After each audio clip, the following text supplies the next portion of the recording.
a few changes this week. Cardio got increased a bit. We got an extra 45 minutes of PM cardio, steady state. So 7 days a week. And then a 6th day of sprints. So feeling like the noose is getting just a little bit tighter. But that's all right. We're making changes. My physique has changed quite a bit. I'm noticing my abs are starting to show a little bit better. For what I have for abs, I really don't have abs. And then my quads are starting to split a little better. My upper body's just getting freaky. We're getting veins coming out of my forearms, my shoulders, my biceps. I even see a vein on my quad, which that's kind of cool. So yeah, it's getting leaner.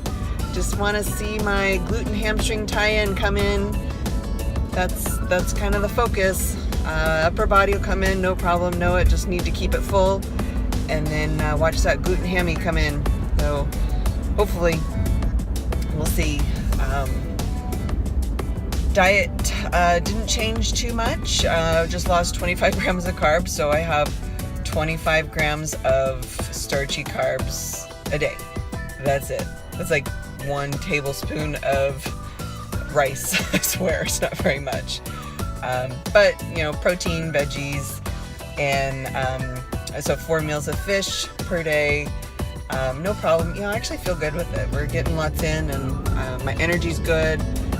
I'm starting to have to. My body's getting more conditioned, so I'm having to really push. I'm going a little bit faster on the treadmill now, and it's difficult with being a little more low calorie. I feel like my effort is there, but my heart rate is not there. So I have to push a little bit higher. I've been averaging on steady state with my incline. I started at 1.8, 1.9 miles an hour, and now I'm like 2.5 miles an hour. It sounds so silly, but it's really an effort to keep it there and to watch my heart rate. Sometimes I have to push it up to 3 miles an hour on a 15% incline. Just to get my heart rate up into the 120, 125. It sounds so slow, like 3 miles an hour and 2.5 miles an hour. But it's pretty taxing when you do that for an hour at a time. But hey, that is the difference between wearing a heart rate monitor and wearing and not wearing one, and just watching the speed on the treadmill. As your body adapts to it, so you need to continue to challenge it and stay in your and to stay in your fat burning zone really makes a difference. So I highly encourage anybody to wear a heart rate monitor. It is live data, and it keeps you honest. Keeps you pushing hard when your goal is to burn fat. And also for my sprints, I've been noticing, before, a 7 or 8, and my heart rate was hitting the 170s. And now today, I actually did 10 miles an hour on the treadmill. We've had awful weather, so unfortunately I have not been able to go outside much. So a lot of my sprints have been on the treadmill, and really pushing to stay, to get my heart rate up in that 170. And, again, I had to push the treadmill up to 10 miles an hour to get my heart rate up to where I was. So my body's getting more conditioned, which is nice. But it's difficult when you're low cal and low carb and having to push that hard. Your perceived effort feels like it's a 9 or 10, and your heart rate's, says otherwise. So again, wearing a heart rate monitor really makes the difference. I'll have to go shopping this week to get some more stones for my suit, to finish up the bottoms. So that'll be my project this weekend. And then I have a live check-in with my coach on this weekend on Saturday. And so he can see where we're at. We're getting close. See if there's any tweaks he wants to make. But I think we're on schedule with where we need to be. But we'll see this weekend. I got to train hard, get all my cardio in, get all my training sessions in, lift heavy with this, no carbs in my system. Like 25 grams of carbs is like pure, just a little bit of energy.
into Michael's to see if we can get some stones for my soup. So put a few on last night, but not enough. We need a lot more.